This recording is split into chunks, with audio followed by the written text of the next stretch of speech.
महल के एक खामोश और सुनसान कमरे में मलिका ने अपनी नन्ही सी बेटी को गोद में लिया। बच्ची की हल्की सी मुस्कुराहट ने बरसों की उदासी को तोड़ तो दिया, मगर मां के दिल में एक अनजाना खौफ सांस ले रहा था। महल की दीवारें सुनहरी थीं, मगर उनके पीछे छिपी खामोशी चीख चीख कर किसी राज की गवाही दे रही थी।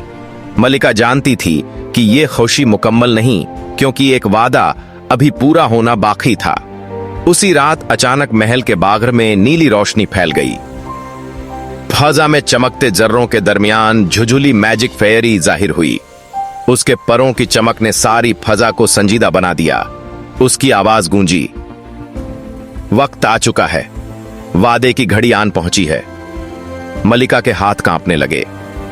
उसने बेटी को सीने से लगाकर कहा, अगर इसकी कीमत मेरी जान है तो मैं तैयार हूं, मगर मेरी बच्ची को कुछ ना हो।